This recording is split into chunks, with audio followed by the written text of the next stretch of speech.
Did the Hells Angels sue the Canadian government because they lost $2 billion in revenue after cannabis was made legal in the country?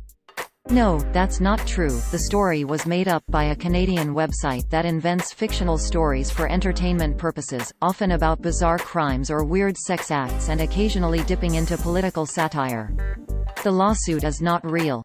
The story originated from an article published on November 13, 2018 titled "Canada, Hells Angels Sue Government for $2 Billion Revenue Loss Over Legalization of Marijuana," which opened, quote, "The Hells Angels chapter of the province of Quebec has filed a lawsuit against the Attorney General of Quebec, seeking more than $2 billion in potential loss of revenue that legalization of marijuana will cost the biker organization."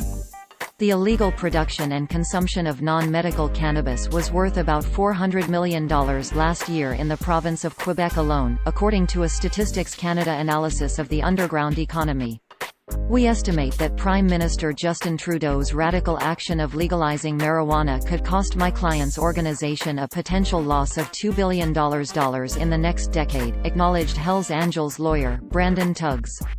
End quote. Users on social media only saw this title, description and thumbnail. Quote, "Canada, Hells Angels sue government for $2 billion revenue loss over legalization of marijuana." The Hells Angels chapter of the province of Quebec has filed a lawsuit against the Attorney General of Quebec, seeking more than $2 billion in potential loss of revenue that legalization of marijuana will cost the biker organization. The illegal production and consumption of non-medical cannabis wa. End quote. The image used with the story seems to be a photoshopped version of the one used in this 2013 story about the New York chapter of the Hells Angels.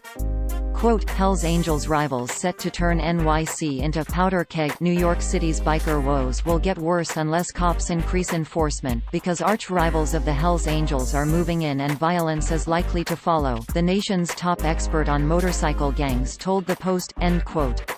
The website World News Daily Report is a well-known satire website specialized in posting hoaxes and made-up stories. The disclaimer on their website is pretty clear about that, even though you have to scroll all the way down the page to find it.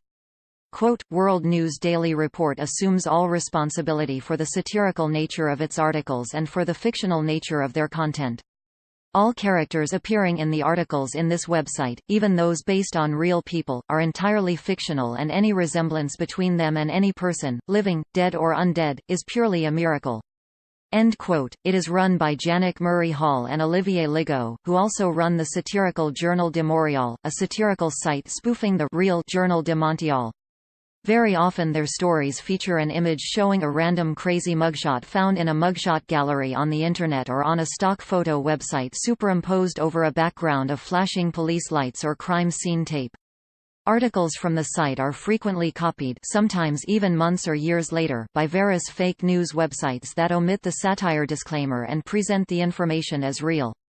We wrote about worldnewsdailyreport.com before. Here are our most recent articles that mention the site. Fake news, alleged son of Adolf Hitler not planning to write sequel to Mein Kampf. Fake news, woman did not sue ex-roommate for $1.2 million for training her parrot to sexually harass her. Fake news, elderly man not accused of bribing police officer for giving a biscuit to a police dog. Fake news, woman not accused of stealing a pumpkin by hiding it in her vagina. Fake news, team of Saudi forensic scientists did not conclude death of Jamal Khashoggi was suicide.